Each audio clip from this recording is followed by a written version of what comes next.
Before the war and global sanctions flipped their world upside down, Russian oligarchs lived in luxury, owning $600 million yachts, mansions on London's Billionaires Row, and $300 million private jets. These wealthy elites are now struggling to protect their fortunes in 2024.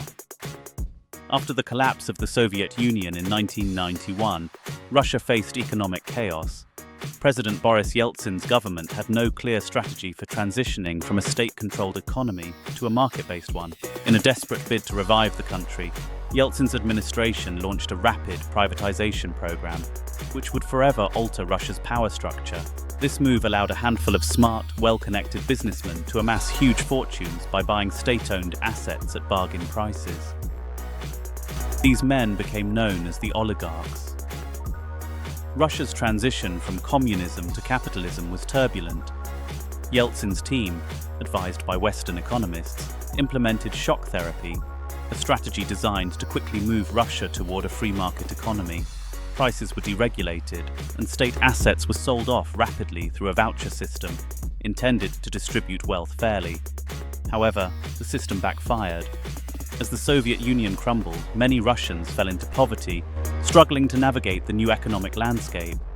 This chaotic environment provided the perfect opportunity for a small group of ambitious businessmen who had been part of the underground black market during the Soviet era. They bought privatization vouchers from desperate citizens for a fraction of their value and used them to acquire large stakes in state-owned enterprises, including oil, gas, metals, and other natural resources. While the initial wave of privatization was chaotic, the real fortune came with the introduction of the loans for shares scheme.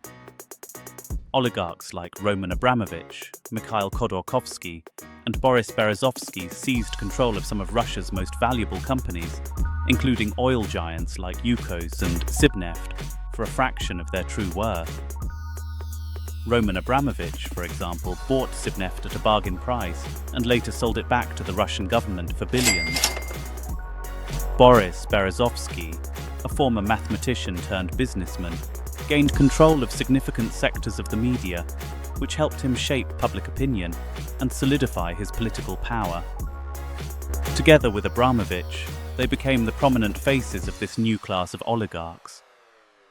Abramovich built his fortune on his close ties to Boris Yeltsin's family and later Vladimir Putin, securing his place in Russia's elite circles. His relationship with Putin protected him when other oligarchs faced threats. Berezovsky, on the other hand, used his media empire to back Yeltsin's 1996 re-election and played a key role in Putin's rise to power. Maintaining wealth and influence in Russia depends heavily on one's relationship with the government, especially with Vladimir Putin. When Putin took power in 1999, the oligarchs had enormous control over key sectors of the economy. However, Putin quickly made it clear that they could keep their fortunes only if they remained loyal to him and the state. One of Putin's first major moves was to crack down on oligarchs he saw as a threat, most notably Mikhail Khodorkovsky, once Russia's richest man and owner of Yukos. Khodorkovsky had begun to challenge Putin's authority, a misstep that led to his downfall in 2003. Oligarchs like Roman Abramovich, who avoided challenging the Kremlin, were allowed to keep their empires. Abramovich's close ties to both Yeltsin and Putin ensured his ongoing access to wealth and power. Others, like Alisher Usmanov, also maintained their fortunes by aligning with the Kremlin. Usmanov, who made his money in mining and investments, has remained loyal to Putin, enabling him to preserve his wealth, which includes his super yacht Dilbar and vast estates across Europe. In Russia, oligarchs don't just accumulate wealth for themselves, they play a crucial role in maintaining the state's stability. Many control vital industries such as energy, banking, and telecommunications, which provide the Kremlin with both revenue and influence. In exchange, the state protects their interests, so long as they remain loyal. Igor Sekin, head of Rosneft, Russia's state-owned oil company, is one of Putin's closest allies. His power extends beyond business, as he has been instrumental in shaping Russia's energy policy. Similarly, Vladimir Potanin, who controls Norilsk Nickel, the world's largest producer of nickel and palladium, has benefited from his close ties to Putin, even as Russia faced economic challenges due to Western sanctions. However, loyalty to the Kremlin can be precarious. Many oligarchs live in constant fear of losing their wealth and influence. Any sign of disloyalty could lead to their downfall. Before we continue further, tell us, are you enjoying the video? If yes, please like and share the video and subscribe to our channel to watch more videos on wealthy kings. Let's continue now. The line between personal business and state affairs is often blurred, with oligarchs sometimes participating in covert operations to serve the Kremlin's interests. Despite these challenges, oligarchs who remain in favor enjoy extraordinary rewards. Russian billionaires own some of the most luxurious assets around the world, from the glamorous shores of Monaco to the quiet hills of Switzerland. Among the most famous oligarchs are Roman Abramovich, Alisher Usmanov, and Suleiman Kerimov, all of whom epitomize Russian elite wealth. Abramovich, for example, made his fortune in oil and industry. Eclipse, worth over $600 million, features 2 helipads, a swimming pool, a mini-submarine, and missile detection systems. Abramovich also owns a $150 million mansion on London's prestigious Kensington Palace Gardens, often referred to as Billionaires' Row. Usmanov's super yacht, Dilbar, valued at $800 million, is even larger and more luxurious than Abramovich's. Like many other oligarchs, including a mansion in Surrey, England, worth tens of millions.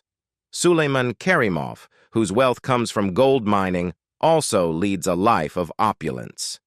His yacht, Amadea, seized by U.S. authorities, was valued at over $300 million.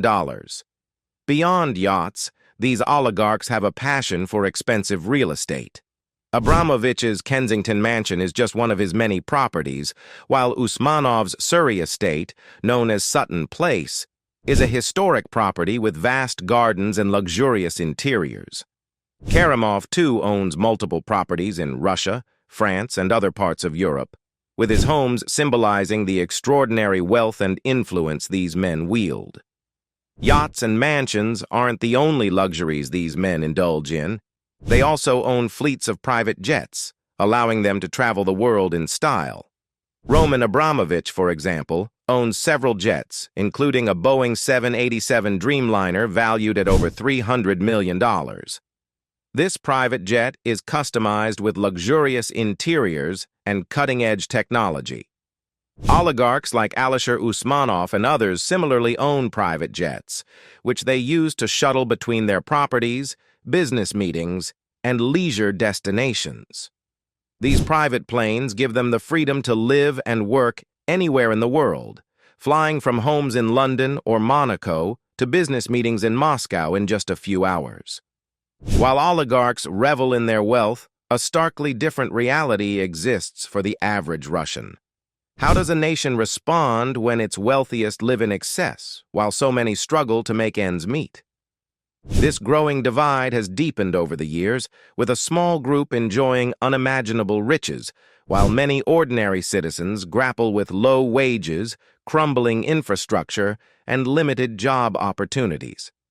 This sharp divide has led to a complex relationship between the oligarchs and the public, marked by a mix of admiration and deep resentment.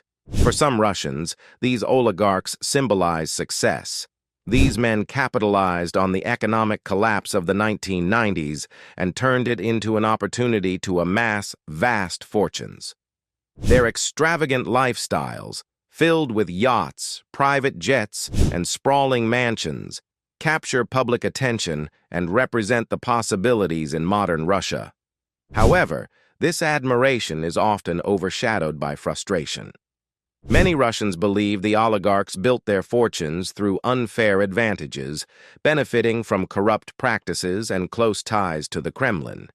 In contrast, the average citizen has endured economic hardship, and the wealth gap continues to widen. Nowhere is this disparity more evident than in Moscow, home to some of the world's wealthiest individuals, including many oligarchs living in opulent estates. The city is filled with luxury cars, high-end boutiques, and multi-million-dollar homes, a glaring display of where the country's wealth is concentrated. Meanwhile, life outside the capital paints a different picture. In smaller cities and rural areas, people face disrepair in public services, underfunded hospitals, and few job prospects. For many, the oligarchs' wealth feels distant and unreachable, deepening the frustration that Russia's riches are enjoyed by only a privileged few. The media also plays a significant role in shaping public opinion. Russian television and news outlets sometimes highlight the oligarchs' extravagant lifestyles, provoking feelings of injustice among ordinary citizens. Do you want to watch more videos like this one? If yes, subscribe to our channel and press the bell icon next to it. Thanks for watching, and until the next video, stay tuned.